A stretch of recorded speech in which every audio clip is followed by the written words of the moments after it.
जय हिंद दोस्तों। आज हम देखने वाले हैं फिरोज शाह तुगलक के बारे में। सबसे पहले हमने देखा था किसकी तुगलक वंश में सबसे पहले हमने पढ़ा गयासुद्दीन तुगलक। फिर उसके बाद दूसरा जो हमने पढ़ा वो मोहम्मद बिन तुगलक। अब हमारा तीसरा जो इसमें टॉपिक रहेगा वह क्या रहेगा, फिरोज शाह तुगलक। यानी ये क्रम से हुए थे। गयासुद्दीन तुगलक ने क्या किया था, तुगलक वंश की स्थापना की थी। फिर उसके बाद उसका पुत्र गद्दी पे बैठा, कौन बैठा था, मोहम्मद बिन तुगलक गद्दी पे बैठता है। फिर इसके बाद मोहम्मद बिन तुगलक के बाद कौन बैठता है, गयासुद्दीन तुगलक का भतीजा जिसका नाम फिरोज शाह तुगलक था। तो आज हम बेसिकली इसी पर देखेंगे और हम पॉइंट वाइज भी कवर करेंगे। और चलिए देखते हैं, स्टार्ट करते हैं कि इसमें जो हमारा क्या है, एग्ज़ाम में अक्सर जो प्रश्न बनते हैं उन्हीं पर हम क्या करेंगे, चर्चा करेंगे। तो आइए स्टार्ट करते हैं। अ, यानी यह यानी कौन, फिरोज शाह तुगलक गयासुद्दीन तुगलक का भतीजा था। कौन था गयासुद्दीन तुगलक का भतीजा, तो आपका उत्तर हो जाएगा फिरोज शाह तुगलक। क्या थे ये, गयासुद्दीन तुगलक के भतीजे थे। इसने स्वयं को क्या किया, मिस्र का खलीफा का प्रतिनिधित्व क्या किया, घोषित किया। यानी इसने क्या किया था, स्वयं को क्या किया, स्वयं को क्या घोषित कर लिया था, मिस्र का खलीफा कौन घोषित कर लिया था, फिरोज शाह तुगलक ने। ठीक, अब आइए आगे देखते हैं क्या किया है। इसने नगरकोट अभियान के दौरान ज्वालामुखी मंदिर के दर्शन किए, संस्कृत पुस्तक को प्राप्त किए। इन्होंने क्या किया, इसने क्या किया, नगरकोट अभियान के दौरान ज्वालामुखी मंदिर के दर्शन किए और वहाँ से क्या किए, संस्कृत पुस्तक को भी क्या किया, प्राप्त किया। अब आइए दोस्तों आगे देखते हैं। आगे दिया है पॉइंट वाइज में, इसको देखते हैं जो एग्ज़ाम से इससे प्रश्न बनते हैं। तो यहाँ पर सबसे पहला पॉइंट जो दिया गया है, सर्वप्रथम इसने ब्राह्मणों पर क्या लगाया, जजिया कर लगा दिया। कौन, तो फिरोज शाह तुगलक ने क्या किया कि सर्वप्रथम क्या किया, इस पर ब्राह्मणों पर जजिया कर लगा दिया। ठीक,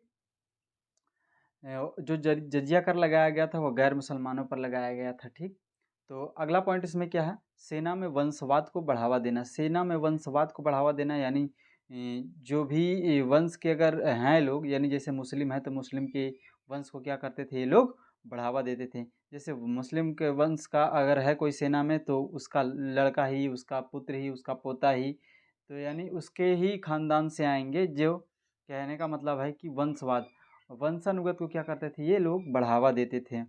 अगला पॉइंट इसमें क्या दिया है, सैनिकों को यानी सैनिकों को वेतन के रूप में भूमि प्रदान की। इसके शासनकाल में सेना में भ्रष्टाचार फैल गया। यानी ये क्या करता था, सैनिकों को क्या करता था, वेतन के रूप में क्या करता था, भूमि प्रदान की थी। किसने की थी, सैनिकों को वेतन के रूप में भूमि प्रदान की थी। कौन, फिरोज शाह तुगलक ने। इसके शासनकाल में सेना में भ्रष्टाचार बहुत ज़्यादा फैल गया था। किसके शासनकाल में, तो आपका उत्तर हो जाएगा फिरोज शाह तुगलक के काल में। अब आइए आगे देखते हैं अगला पॉइंट क्या है। अगला पॉइंट दिया गया है यहाँ पर, अगला पॉइंट दिया गया है, इसने हिसार, हिसार कहाँ है, हमारा हरियाणा में पड़ता है। तो हिसार फिरो इसने हिसार, फिरोज शाह कोटला, जौनपुर, फिरोजपुर, फतेहाबाद आदि नगरों की क्या की, स्थापना की। यानी इतने नगर जो भी स्थापित हुए हैं, जैसे फिरोज शाह कोटला, जौनपुर, फिरोजपुर, फतेहाबाद, ये सब किसने बनवाया, यानी इस नगर का स्थापना किसने करवाया था, तो आपका उत्तर हो जाएगा फिरोज शाह तुगलक ने करवाया था। आपका हिसार कहाँ है, तो आपका हिसार है आपका हरियाणा। फिरोज शाह कोटला कहाँ है, फिरोज शाह कोटला आपका दिल्ली के समीप है।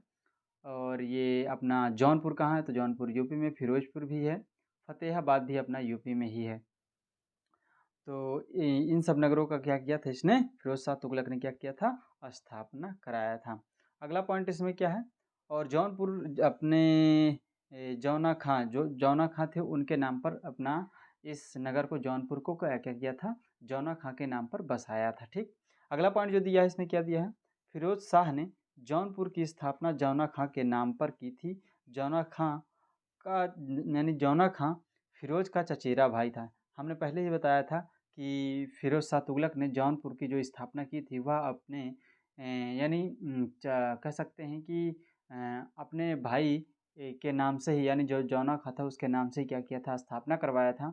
और जो जौना खां था उसका क्या था, ये चचेरा भाई था। ठीक, अब आइए आगे देखते हैं क्या दिया है। भारतीय इतिहास में पहली बार इसने रोजगार दफ्तर खुलवाए। किसने रोजगार दफ्तर खुलवाए, तो फिरोज शाह तुगलक ने क्या किया, भारतीय इतिहास में पहली बार क्या किया, रोजगार दफ्तर खुलवाए। ये बहुत अच्छा काम इन्होंने करवाया था कि भारतीय सेना में होने के बाद क्या किया था, यानी भारतीय इतिहास में पहली बार ऐसा किया किया गया कि क्या किया, रोज़गार पर बात हुई, रोज़गार के बारे में इन्होंने क्या किए, कुछ दफ्तर खुलवाए थे। आगे क्या दिया है, फिरोज़ शाह तुगलक ने अशोक के 2 स्तंभों को दिल्ली मंगवाया, फिर अपनी राजधानी फिरोजाबाद स्थापित की। यानी क्या किया, फिरोज़ शाह तुगलक ने जो अशोक के 2 स्तंभ थे उसको क्या किया, दिल्ली मंगवाया और फिर उसके बाद अपनी राजधानी जो थी फिरोजाबाद से क्या की, स्थापना की।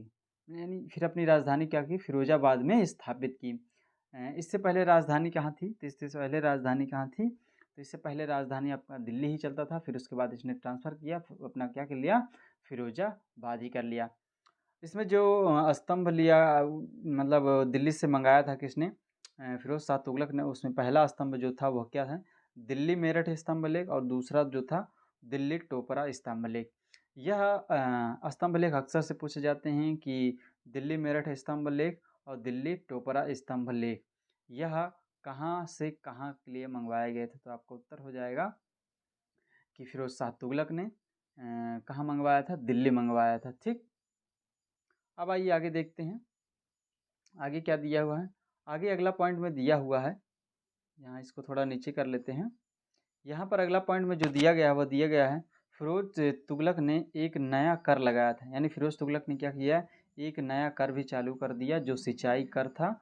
सिंचाई कर लगा दिया, वह भी उपज का 1/10वां भाग। यानी जैसे मान लेते हैं 1/10वां भाग आपका कितना है, 100 केजी क्या होता है, प्राप्त होता है।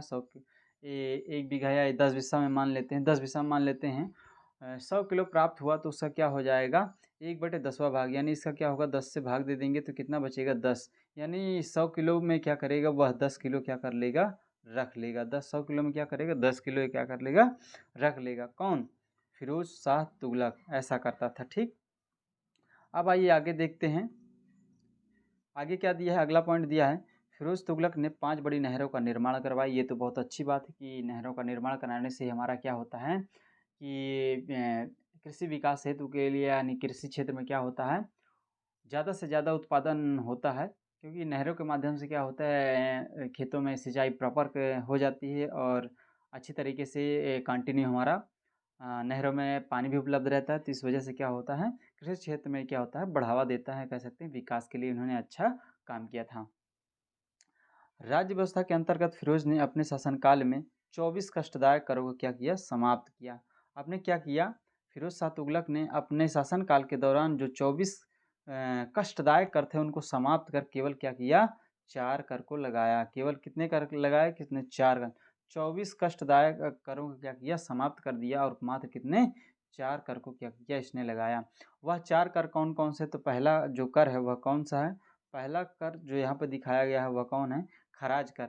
यानी लगान के रूप में जो खराज वसूला जाता था वह कहलाता था खराज, जिसे हम लगान भी बोलते थे। ठीक, जो दूसरा होता था वो खुम्स कर होता था। खुम्स कर में क्या होता था, जो युद्ध में लूट का माल होता था वो उसे हम खुम्स कर के नाम से जानते हैं। और जो तीसरा उसने लगाया था जजिया कर। जजिया कर जो लगाया था वह गैर मुसलमानों से लिया जाने वाला कर था। यानी ये क्या करते थे, मुसलमानों से नहीं लेते थे, अन्य जैसे ब्राह्मण है, अन्य जो जाति के हिंदू हैं उनसे क्या किया जाता था, जजिया कर लिया जाता था। अगला जो कर इसने लगाया था ज़कात का कर, ये मुस्लिमों से लिया जाने वाला कर होता था। ठीक, तो इसने कौन कौन से कर लगाया था, 24 कष्टदायक करों को क्या किया, इसने समाप्त किया। केवल कितने कर, 4 कर को क्या किया, इसने लागू किया है। वह कौन कौन से, पहला खराज कर यानी लगान, जो लगान के रूप में वसूला जाता था, और दूसरा जो होता था खुम्स, जो युद्ध में लूट का माल होता था, और जो तीसरा होता था वह जजिया कर होता, जो गैर मुसलमानों से लिया जाने वाला होता था। जो ज़कात होता था, ज़कात कर वो मुसलमानों से यानी मुस्लिमों से लिया जाने वाला क्या होता था, कर होता था। अब आइए अगला पॉइंट पे चर्चा करते हैं क्या है उसमें। तो अगला पॉइंट हमारे स्क्रीन पर है, यहाँ पर दिया है अगला पॉइंट, इसने चांदी एवं तांबे के मिश्रण से एक निर्मित भारी संख्या में सिक्के जारी करवाए, जिसको अद्धा या विक कहा जाता है। इसने क्या किया, जब देखा कि मोहम्मद बिन तुगलक ने क्या किया था, तांबे और पीतल का सिक्का चलवा दिया, चांदी का वो करवा दिया, बंद करवा दिया था, तो घरों में क्या कर लिए थे लोग, चांदी रख लिए और मार्केट में तांबा और पीतल आ गया था। तो इस चीज़ को देख कर फिरोज शाह तुगलक ने क्या किया था कि चांदी तो मार्केट में नहीं है, इस वजह से दिक्कत होती थी, इस वजह से क्या किया, इन दोनों का मिश्रण करवा दिया ताकि मार्केट में चांदी भी रहे और तांबे भी उपलब्ध रहे। तो इन दोनों से निर्मित करा के भारी संख्या में क्या किया, सिक्के जारी करवाए, जिसको अद्धा या विक कहा जाता है। अगला पॉइंट इसमें क्या है, इसने अपने दासों के लिए एक न्याय विभाग की स्थापना किसने किसने तो फिरोज शाह तुगलक ने क्या किया, अपने दासों के लिए एक नए विभाग की स्थापना की जिसे दीवान ए बंदगान कहा जाता है। दीवान ए बंदगान किसके लिए होता था, तो आपका उत्तर हो जाएगा दासों के लिए। दीवान ए बंदगान किसने जो है स्थापना की थी, तो आपका उत्तर हो जाएगा फिरोज शाह तुगलक ने। इसने सैन्य पद को जो क्या किया, वंशानुगत को बढ़ावा दिया। जैसे हमने बताया कि वंशानुगत यानी जिसका जैसे मुस्लिम अगर उसमें सेना में भरे हुए हैं तो उन्हीं के लड़के बच्चे पोते पोता यही सब उनके क्या होंगे, सेना में रहेंगे और कोई नहीं आएगा। तो इस वजह से हिंदियों को प्रॉब्लम होता कि सेना में उनको जाने का मौका नहीं दिया जाता था। इस वजह से उनकी क्या होती थी और जो है दुखी हालात हो जाते थे। अगला क्या दिया है, इसके पास कितने थे, इसके पास कितने थे, इकाई दहाई सैकड़ा हज़ार 10,000 लाख यानी 1,80,000 क्या इसके पास गुलाम सेना थे। 1,80,000 इसके पास क्या थे, गुलाम सेना थे। इस समय उस समय इसके पास बहुत सेनाएं थी। ये आंकड़ा दर्शा रहा है कि 1,80,000 सेना बहुत होती है। तो फिरोज शाह तुगलक के पास सेनाएं कितनी थी, तो आपका उत्तर हो जाएगा 1,80,000 के पास में क्या थी, सेनाएं थी। अब स्क्रीन पर अगला पॉइंट है, आइए देखते हैं अगला पॉइंट को। यहाँ पर दिया है, इसने अपनी आत्मकथा फारसी में फतवाहत ए फिरोज शाही किताब में लिखी। इस अच्छा ठीक है, यहाँ पर ये कहने का मतलब है कि इसने अपनी एक आत्मकथा फारसी भाषा में फतवाहत ए फिरोज शाही किताब लिखी है। तो यहाँ से प्रश्न अक्सर से पूछेगा कि फिरोज शाह तुगलक ने कौन सी जो है क्या कौन सी पुस्तक लिखी गई है, तो आपका उत्तर हो जाएगा फतवाहत फिरोज शाही, आपका उत्तर हो जाएगा। अगर कि पूछेगा किस भाषा में लिखा गया है फतवाहत फिरोज शाही, तो आपका उत्तर हो जाएगा फारसी भाषा में लिखा गया है। और आत्मकथा वही होती है, उसकी जो जीवनी होती है वही सबको बोलता है किताब। तो इसी पर बेस्ड है ये क्या है कि यहीं से इसका प्रश्न डायरेक्ट पूछा जाता है। तो फतवाहत फिरोज शाही यानी किसके बारे में लिखी गई, तो आपका उत्तर हो जाएगा फिरोज शाह तुगलक के। अगला जो पॉइंट दिया गया है, 1398 ईस्वी में मध्य एशिया के दुर्दांत आक्रमणकारी तैमूर लंग ने, किसने, तैमूर लंग ने भारत पर आक्रमण किया। इस समय दिल्ली पर नसरुद्दीन का शासन था। तो 1398 ईस्वी में क्या हुए थे, फिरोज शाह तुगलक उस समय नहीं थे, उस समय चेंज हो गए थे। तो 1398 ईस्वी में मध्य एशिया के दुर्दांत, मध्य एशिया यानी बीच के जो एशिया का अपना है ना, एशिया में जो मध्य पड़ता है, मध्य वहाँ के दुर्दांत आक्रमणकारी तैमूर लंग ने क्या किया, भारत पर आक्रमण किया। और इस समय दिल्ली पर जो शासन कर रहा था वो शासन कर रहा था नासरुद्दीन मोहम्मद शाह कर रहा था। अब आइए आगे देखते हैं, आगे जो दिया गया है वो क्या है। आगे दिया गया है ताश घड़ियाल नामक घड़ी का आविष्कार किया गया है। ताश घड़ियाल नामक घड़ी का आविष्कार किसने किया था, आपका उत्तर हो जाएगा फिरोज शाह तुगलक ने करवाया या किया। ठीक, तो दोस्तों आज की वीडियो में बस यहीं तक, मिलते हैं नेक्स्ट वीडियो में अगले टॉपिक के साथ। तब तक के लिए धन्यवाद, जय हिंद दोस्तों।